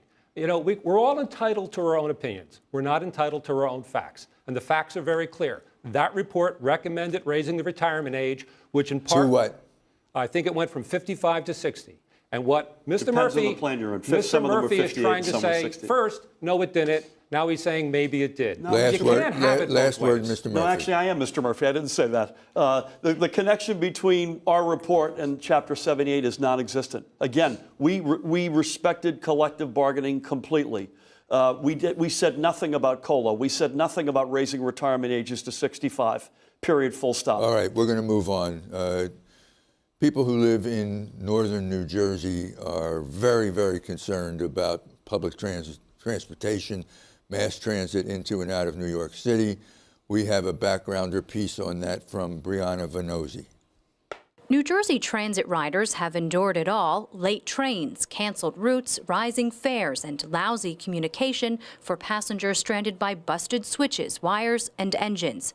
When a commuter train crashed at Hoboken Station in October 2016, killing 1 and injuring 100 more, New Jersey Transit still lacked positive train control safeguards that might have slowed the train. Then, in late spring, commuters suffered through 2 separate derailments at New York's Penn Station, and 1 train stalled in the corroded tunnel under the Hudson River, all maintained by Amtrak, which admitted it had failed to properly maintain the railways. Governor Christie reacted with outrage and ordered New Jersey Transit to withhold rent from Amtrak, which now plans an extensive accelerated repair and renewal project that could shut down tracks and impact commuter traffic through America's busiest rail station for 44 days in July and August this summer. Complicating the region's mass transit troubles even further, that century-old train tunnel under the Hudson. Its replacement, a new estimated $24 billion Gateway Tunnel project, won't be completed till 2025, assuming it's adequately funded by the Trump administration. All right, let's start with Mr. Wisniewski. You're the chairman of the Assembly Transportation Committee. Your opponent, Phil Murphy, put out a plan last week on easing the transit crisis into and out of New York City. He promised more funding for New Jersey Transit and the appointment of an emergency manager. What's your view of his proposal? New Jersey Transit's problem is simple: management and money, and it doesn't have either. An emergency manager? That's called the executive director. But we need somebody leading the agency who's not responsible for calling the governor every single moment to see how the agency should be run. I alone, among many legislators, has been calling for increased funding for New Jersey Transit for a long time. Leadership in the State House has not wanted to move ahead with that, and we see the results today. We've seen patronage hires where Michael Druniak left the governor's office having no visible function at New Jersey Transit, but commuters are paying for that. What New Jersey Transit needs to have is a top-to-bottom remake. It needs to have good leadership that understands how to make the trains and buses literally run on time, and it needs to have an adequate level of support from state government, which I would put in my first budget. Well, so you would do similar to what Mr. Murphy called for, which is more funding, better management. I've been calling for more funding and better management for a long time. The fact of the matter is under this governor, we've had 31% in fare increases because this administration thinks that we ought to be putting the burden on commuters and not on the state of New Jersey. I have been talking about this issue for a long time, Michael. Mr. Murphy? I just would say that this, as I mentioned a few minutes ago, this NJ Transit used to be a national model, one of those great cherished assets of this state, and it's now become a laughingstock. It's filled with management that doesn't have transportation expertise. The governor's cut its funding by 90%. We've put forward a whole plan of short-term steps and longer-term steps. One of the short-term steps is to force Amtrak to use every waking hour, particularly on weekends and holidays, to make their repairs. I was happy to see today that the CEO of Amtrak agreed with one of our recommendations that there needs to be a much closer cooperation in and around Penn Station among Amtrak, Long Island Railroad, and NJ Transit. But at the end of the day, it needs professional management, and it needs the state to start putting money back into it. By your measure, Governor Christie has cut the funding by 90%. He says he's increased the funding by 55%, but I don't think either of us is going to solve that right now. We won't solve that. Alt math, not alt facts, alt math. Mr. Johnson, Mr. Lesniak. I last used New Jersey Transit on Monday, both New Jersey Transit and the PATH. I have been a regular commuter for 15 years. I don't need to be introduced to the problems that commuters have been facing. And it's not just management, and it's not just money, but it's also vision. We have an antiquated and ancient view of how transit should coordinate together. And instead, we should be making sure that the agencies that are involved speak to each other instead of engaging in dueling fights over resources and responsibility or blame. That a commuter has real choices. We just saw a picture of the Hoboken crash. My wife missed that crash by 45 minutes. For me, this issue is very, very personal, as it is for hundreds of thousands of commuters in this state. And the next governor needs to make transit a top priority from northern New Jersey to southern New Jersey, and that hasn't been done. Mr. Lesniak. So we have a $16 billion transportation trust fund, and the priority should be investing that transportation trust fund into making mass transit a world-class mass transit system. But instead, they have this pork panel. The governor, the president of the Senate, and the speaker of the Assembly have a veto over any project, so they're getting a light rail. They're getting this access road. Instead of investing it in mass transit, they're taking care of their political friends. Invest in mass transit first, and put two commuters, real commuters, on the board with a vote and a second, and that cannot be tabled, and you watch to see how management improves. Mr. Wisniewski, 30 seconds. Michael, the capital program at New Jersey Transit is as much to blame as the management and the lack of funding. We haven't invested in the capital of New Jersey Transit. Our Transportation Trust Fund, for example, has a bias towards roads, not to rails and buses. And that's a big problem. When you see the lack of investment and the lack of management and the lack of leadership, that has taken a world-class agency and made it a laughingstock. I would change that. Mr. Murphy and Mr. Johnson. I would just pile on and say, if we're going to get out of our economic malaise, again, this is a state that neither grows nor is fair under Governor Christie. And he's allowed us to sort of accept that narrative. We could be so much better than this. And one of the big legs out is investment in the infrastructure economy, and in particular in rail. It's axiomatic. When you put dollars into light rail or commuter rail, you have economic development and growth, and that's exactly what we need. Mr. Johnson. You know, Mike, we've been talking for a long while, but as Democrats, what's been striking to me is that we haven't talked about inequality in this debate, and I hope we get to it. Transit and making sure there's proper public transit, buses as well as trains, can make a difference. I know that because when in February, I was at Penn Station, and I did something that a lot of people running for office didn't do, including Phil Murphy. There was a lobby train that went down to Washington. I stayed and I talked to commuters. I didn't go down to Washington. I stayed with the people who need real change in this state. You're referring to the State Chamber of Commerce annual train trip to Washington. Mr. Murphy, I'm sorry, Mr. Johnson. We've been confused a lot, and I don't understand that. You said that you hope we get a chance to talk about inequality. Absolutely. Go ahead. Take 60 seconds. I am one of 4 dozen in my generation, in my family. We grew up in Bayonne, in Jersey City, in Newark, in East Orange, and in Montclair. Opportunity was not evenly shared, and it was very clear that the zip code you end up in is a zip code that can really determine your life chances. We need government policy, particularly as Democrat, that answers and addresses those issues, which is why I say that when we make transportation investments, we should be thinking about inequality and what can happen to our communities when we ignore them. It's why that I, among others, support raising a living wage to $15 an hour. It's why I would propose that we invest in smaller businesses as well as medium-sized businesses, because that's where the growth and jobs are going to go. And very often it is where, particularly in our urban areas, where most of the jobs of our residents in those urban areas actually are going to get employed. It is stunning to me, shocking, that there are many jobs now in Newark, and only 18% of them are actually held by people who live in Newark. And we need a set of policies that changes that. Mr. Lesniak and then Mr. Murphy. When we talk about inequality, we have to start with education. We have one of the best public education systems in the country, but we also have the biggest gap between the best and the worst. And that's why we need these pre-K, prenatal to pre-K programs in low-income areas, so those children can get the Head Start that they need, so that that gap goes to here, and that all of our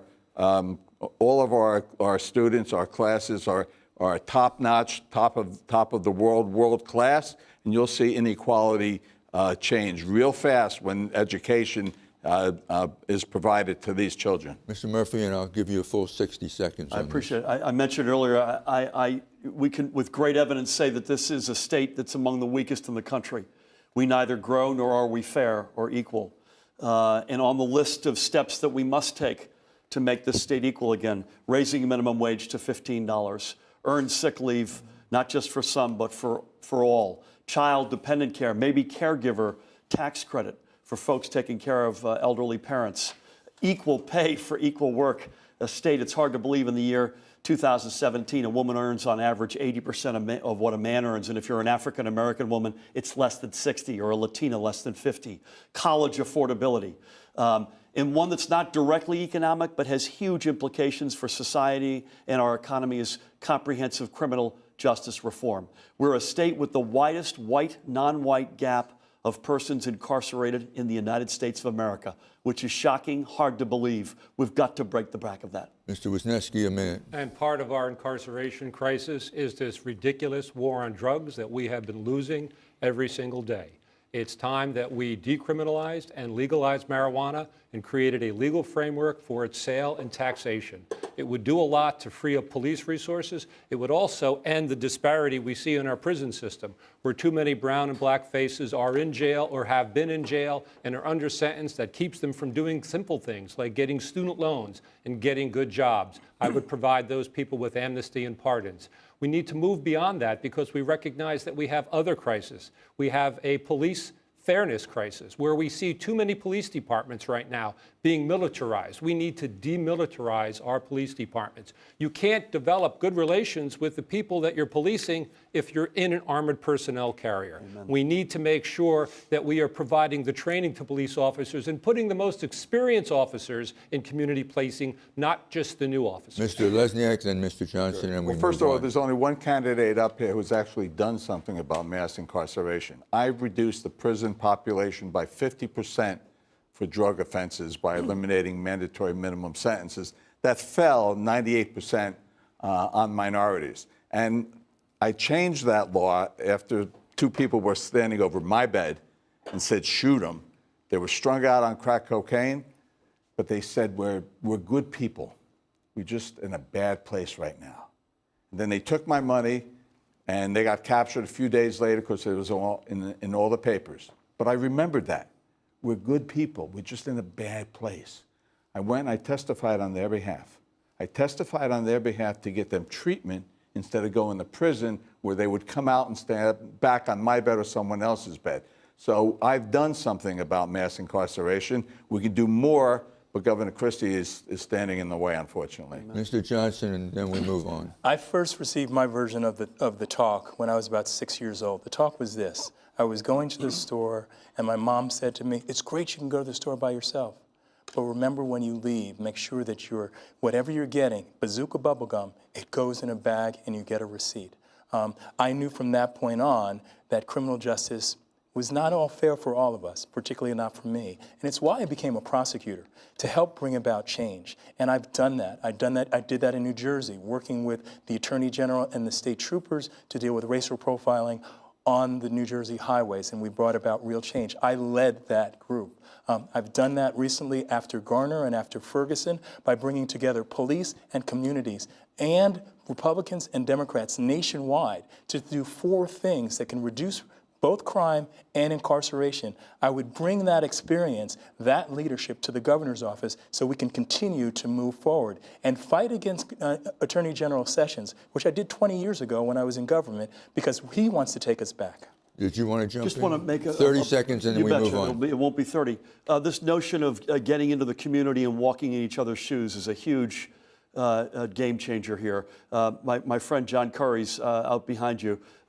We brought together, quite surprisingly, the largest police union in the state, and the leadership of the NAACP had never sat together. And it was remarkable for me to witness bringing them together, the exchange of views, the notion of walking in each other's feet. And I think it was a productive step. We have to take a lot more steps like that. All right, time to move on. This question is for Mr. Johnson. As we see all around us, New Jersey has an opioid addiction crisis, as does the nation. What needs to be done to bring down the number of deaths and overdoses?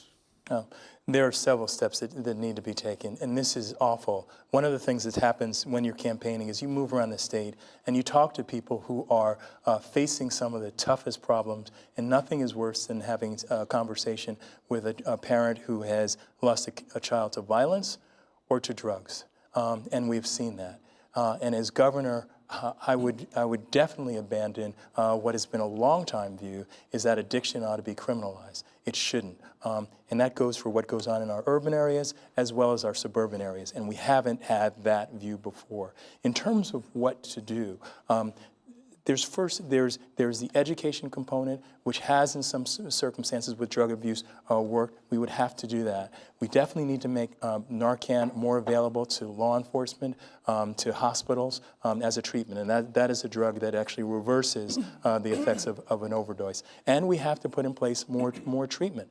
But we need to understand and appreciate that these addictions are crimes of despair, which means that we have to address some of the economic contributors to that as well. Anybody else want to? Mr. Murphy? Just adding to that, there are a series of steps that we must take. I was heartened to see the reduction in that first round of prescription to 5 days. We had a situation in our family where one of our kids, for an injury, got 92 pills. In New Jersey, that won't happen again. We have to bulk purchase Narcan so it's more available. We need more beds. We need more counseling. But we also have to call the governor out for hypocrisy. He is personally associated with this campaign, to his credit, but he's also completely silent on the dismantling of Medicaid and the impact that that would have on our state. That would cast a devastating blow in our ability to push back and fight the opioid crisis. Mr. Lesniak. Well, certainly we have to start with children. And as you know, I founded the only public recovery school in the state of New Jersey, the Raymond J. Lesniak Experience, Strength, and Hope Recovery School. Indeed, we had our first graduate finish her first year at Rutgers University, my alma mater, and I just received a Champion of Recovery Award from Rutgers University. So by starting with the children, giving them a safe haven, because when they go into a treatment program and they come back to their regular school, they get offered drugs and alcohol almost the same day. They need a safe haven where they will have peer support rather than peer pressure. So we need to expand on recovery schools and follow the model and start with the youth, and then we'll see that opioid crisis reduced tremendously. Mr. Wisniewski. The opioid crisis is terrible because there's not a community that's immune, and there's not a person who's watching this that doesn't know somebody who's affected by it. But we know this to be true, that the opioid crisis is in part a mental health crisis and a healthcare crisis. Let's not forget that for a lot of people who have healthcare services, they can get treatment and they can get into a bed.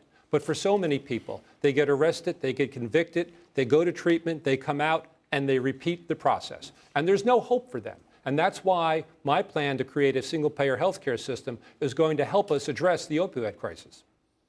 Okay, let's move on. Mr. Wisniewski, this is an education question. Okay. New Jersey's system of standardized testing in school, known as the PARCC test, has faced considerable public and political protest, most recently over its planned use as a graduation requirement. Would you continue the PARCC testing if elected governor?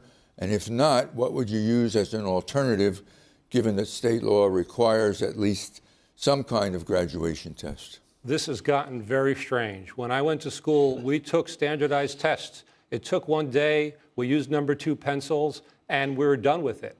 Now, teachers spend 15 education days a year preparing their students for the PARCC test. That's outrageous because it deprives those students of actually learning things beyond taking a test. I would end the PARCC test immediately. We can come up with a new protocol and a criteria for testing, but that protocol and criteria should never be used to evaluate educators. It should only be used to create a baseline to measure the progress of students. Mr. Lesniak. The worst thing 30 seconds. The worst thing that Governor Christie did was demonize our teachers.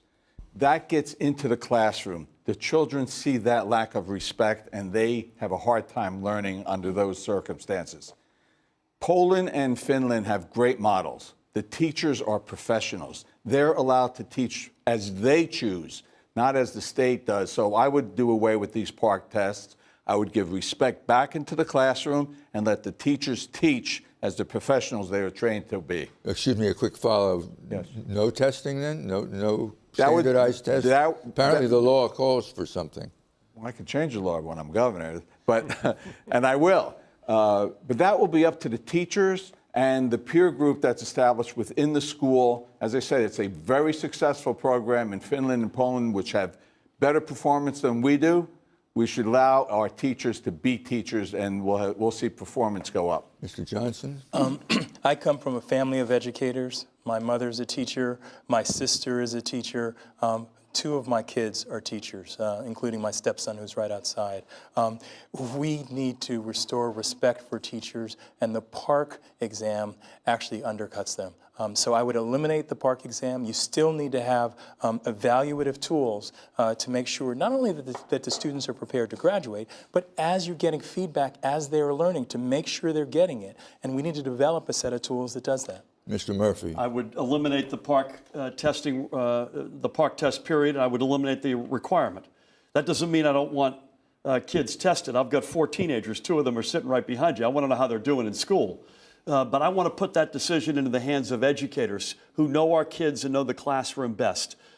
Shorter feedback loops would be a heck of a lot more productive. Not only is it high stakes, but it's a heck of a long time till you find out how you did. Let's get back to learning and not teaching to the test. Okay. Bear with me for 1 second. We have a question about the lottery, and we're going to start with Mr. Wisniewski on this. The state treasurer this morning outlined in greater detail the governor's plan to divert lottery revenues into the pension system. Some lottery monies would be held back for education and state institutions as currently required, but most would go into helping to bolster the ailing pension funds. Do you support this? This is one of the long-term problems we have in New Jersey. We have so-called novel ideas about how we're going to fund something or we're going to dedicate revenue. And no one ever talks about the fact that every penny that the lottery generates and sends to the state is already being spent. And when that proposal's made, nobody talks about how those cuts are going to be made or what we're going to do without.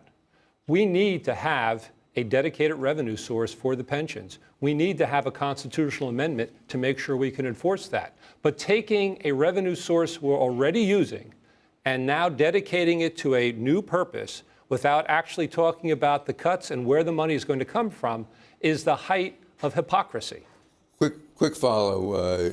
The treasurer said that we will save so much in our annual pension contribution, it will offset what we're putting into the general fund from the lottery right now. We've heard this story before. When we made the disastrous deal last year for the gas tax, and we were told that if we cut the estate tax as part of that, that we were going to actually make money off of it because all of the people who formerly were threatening to leave the state would stay here now, and their money would somehow trickle down to us. We know that trickle-down economics doesn't work. It didn't work under Reagan, it's not working under Christie, and it won't work for anyone else. Briefly, Mr. Murphy, 30 seconds. You know that boardwalk game, whack-a-mole? That's what this is. You're going to pound down some source of funding over here, and you're going to expose another source of expense required over there. This is another classic Governor Christie. Let's focus on some new shiny object and get our eyes off the fact that he's underfunded the pensions by multi-billions of dollars every year he's been governor. Time. Mr. Johnson, 30 seconds. You know, Phil, this is not whack-a-mole. This is very serious. And there are people around the state who feel that their pension payments are like a lottery that they're at risk for. So we need to be committed to real math, not gimmicks, to push forward and make sure that the pensions are funded appropriately. And I have a plan to do that. Okay. This is our last question before closing statements. You each get a minute to answer this. We start with Mr. Lesniak. If you're elected governor, tell us what would be the major accomplishment of your first 100 days? I would implement my New Jersey Grow Healthy program. My New Jersey Grow Healthy program would, first of all, kill the 4 pipelines that are being planned that will make us dependent on fossil fuel for the next century. And I would take that investment and put it into solar and into wind and into energy efficiency so that we would be fossil fuel free by 2050. That would generate jobs, a lot of high technology jobs, and also we're at ground zero for climate change. In 50 years, if the world doesn't do something about climate change, 20% of New Jersey is going to be underwater.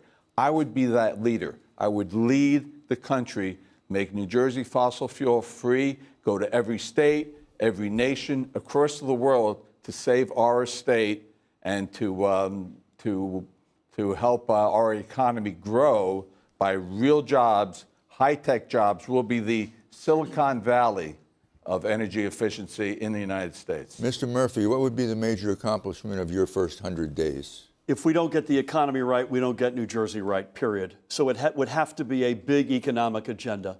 And that includes growing our economy and making it fair again.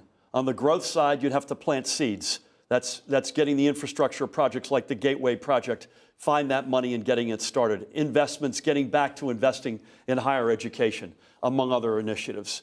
On the fairness agenda, we've talked about it. We would hope to get through minimum wage to $15, earned sick leave, equal pay for equal work, college affordability, a beginning of a criminal justice reform program. We also would need to get back as a state to standing for the right things again.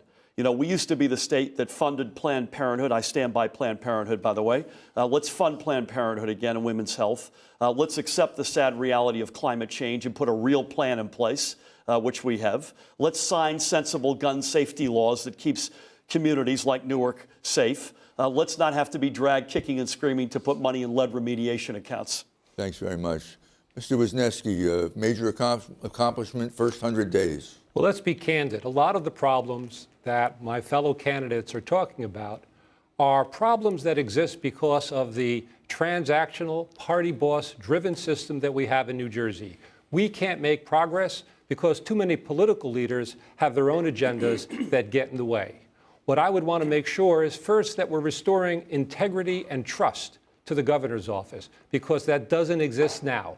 People don't believe they can trust in government, and they need to. That means ethics reform in the governor's office that makes the governor subject to the same ethics laws as everybody else. We also have to work on our economy. And as I've said before, investing in education by fully funding our K-12 system, as well as creating a system of free public colleges and universities, is important. But we also have to recognize that people need to get to work and need to get to school.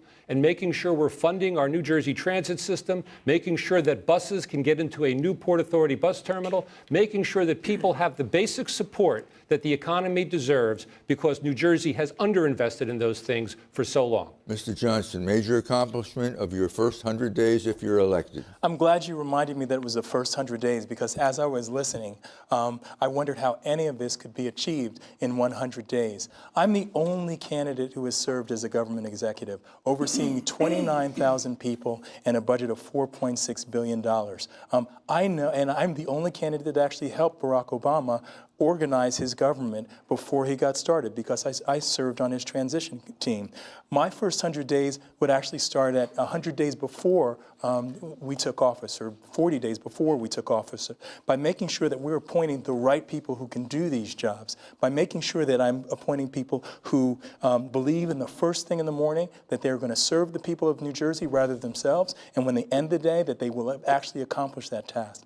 Within the first 10 days, I will sign ethics reform, those things I can do with executive order. And then I'll get busy on the things that are essential to moving this state forward, which means putting in place a transit commissioner who understands and has a vision for better transit. It means dealing with our educational inequality, and it means making sure that people feel that the government is theirs. And with me, they would get that. Got to stop you there. It's time for closing statements. We begin with Mr. Lesniak. Well, thank you for having us here today. And we've heard a lot of words, but we need more than words. We need action. We need a warrior and a champion who has fought for New Jersey for many, many years. I've established the most important environmental protection laws in the country. And I had to sue ExxonMobil and the petrochemical industry to clean up tens of thousands of toxic waste sites in the state, and I did, and I've won.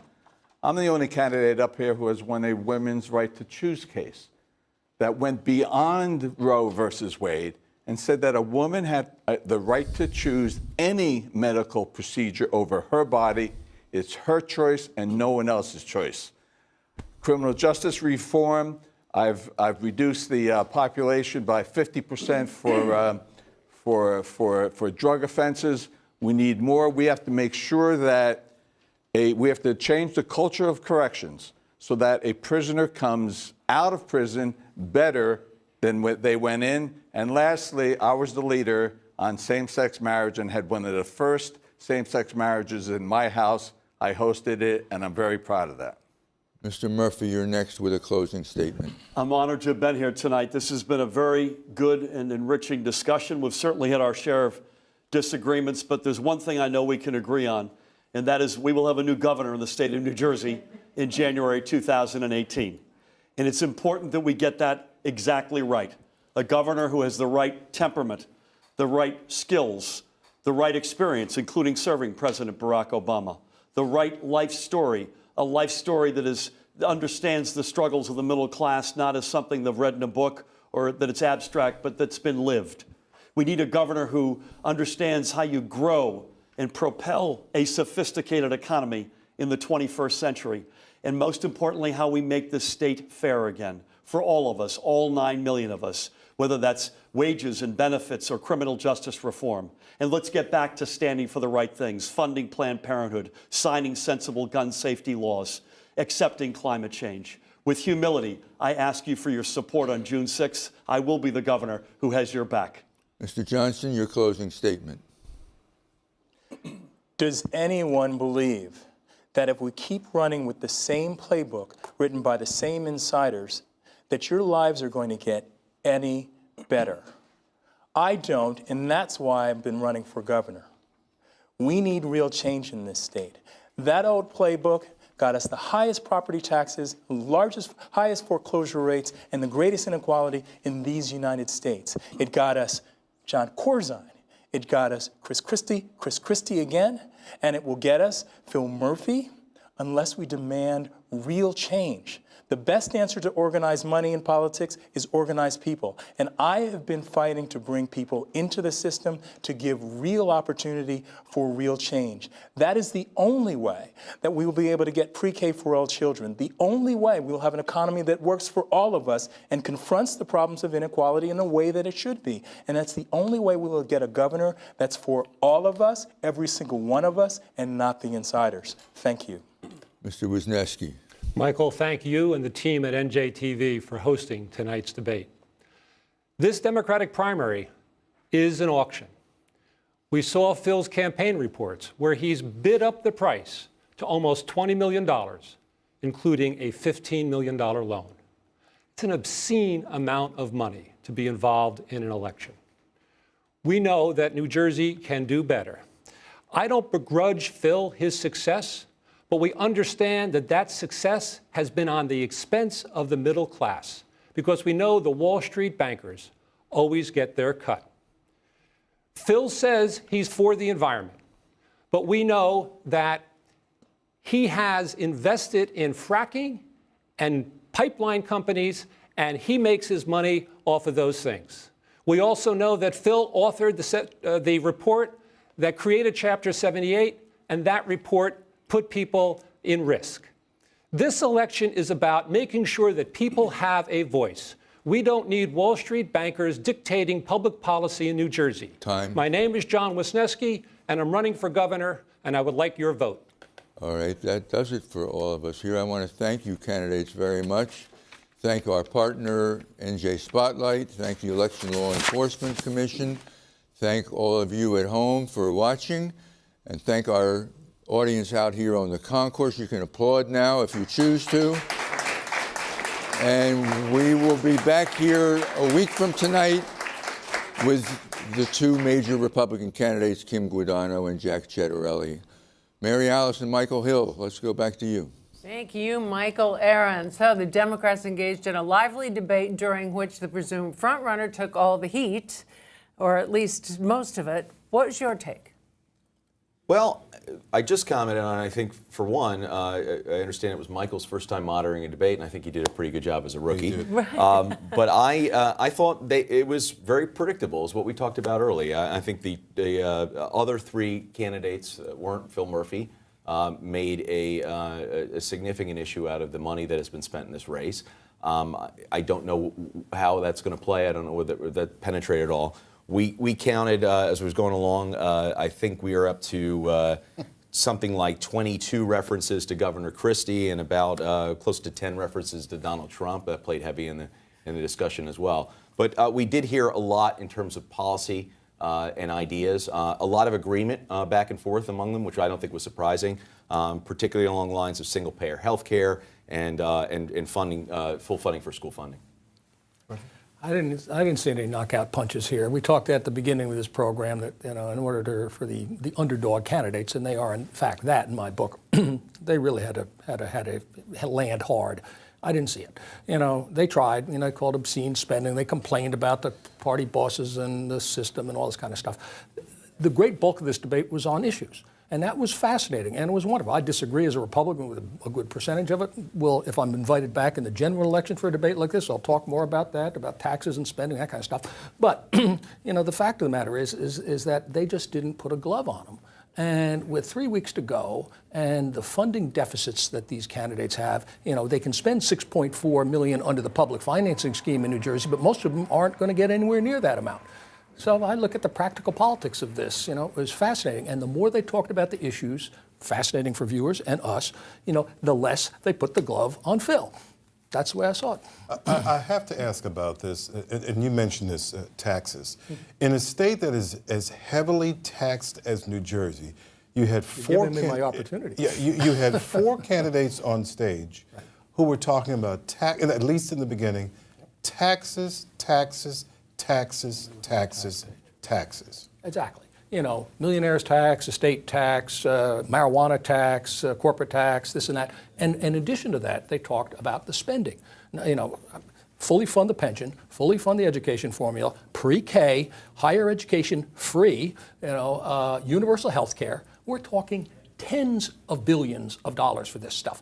They could raise every one of these taxes. They could raise a millionaire's tax to 100%. It won't be enough to pay for it. In fairness, can anybody make that math work, though, given the amount of programs that have to be funded and the amount of That's the taxes point. that But people keep in mind cut? that we're talking in a Democratic primary debate. These guys are talking to their audience.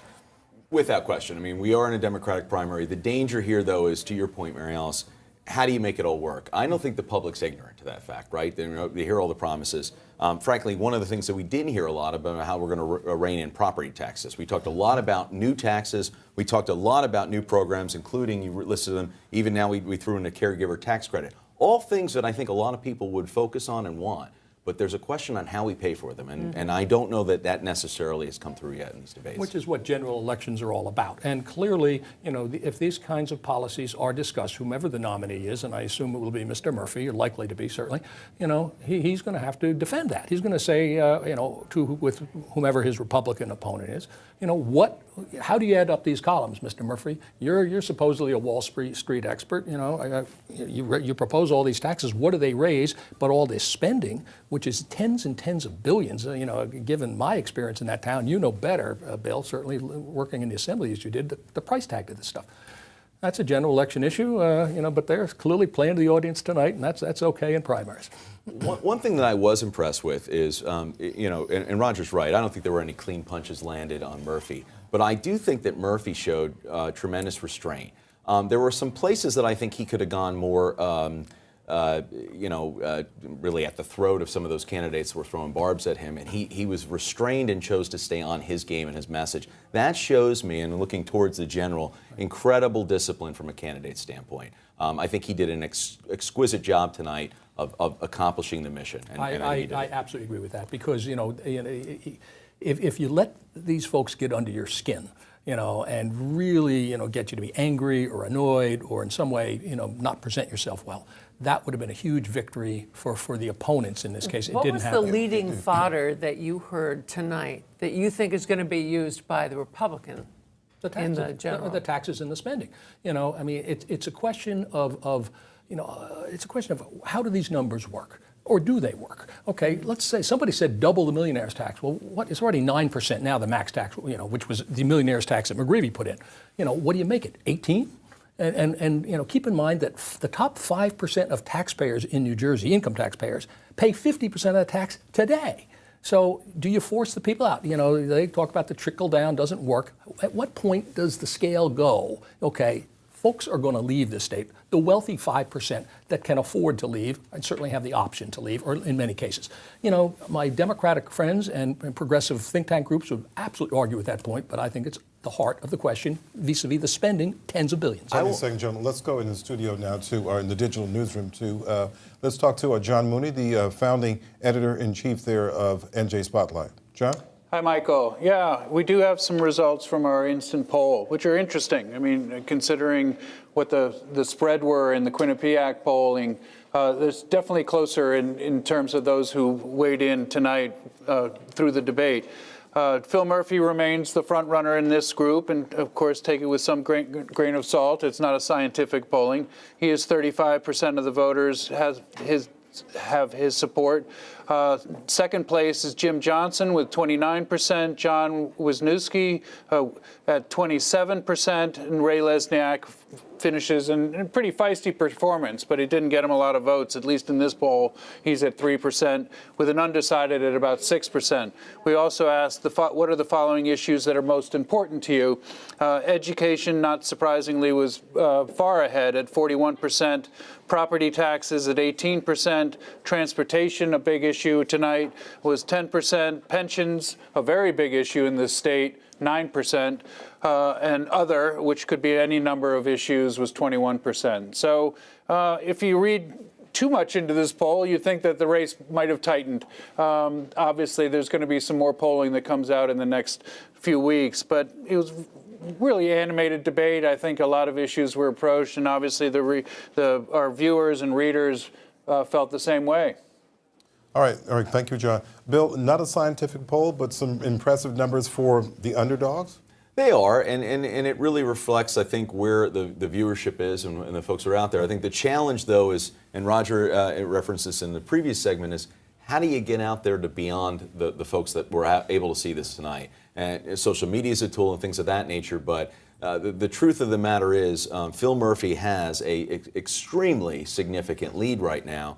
And the other question is, and I was back and forth when we were watching the debate with Patrick Murray, a prominent pollster in our state, and really, the question is, with this 50% number out there, how much of that is real? How many of those folks are actually even going to come out to the polls, right? It's a question of not only where folks are in terms of the electorate, but who's coming out to actually vote on June 6th.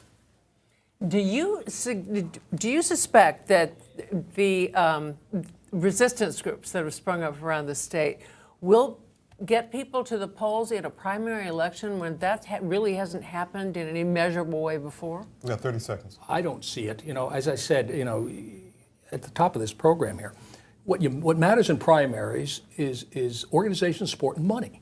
And particularly in primaries where many people are unknown because they fall back on the organization as to their guide to how to vote in a primary. Phil Murphy has it in droves. I just didn't see anything to change that. Wow. A vigorous exchange of ideas and challenges. Roger, Bill, thank you very much. And thank you to all of the folks out there who watched. Certainly thanks to the 4 candidates and to Michael Aaron, the moderator, who did a spectacular job. Next Thursday, it's the Republicans' turn at the debate podiums. It's Lieutenant Governor Kim Guadagno and Assemblyman Jack Ciattarelli square off right here. I'm Michael Hill. I'm Mary Alice Williams. Thank you for watching. For all the men and women of NJTV News, we're happy you're here.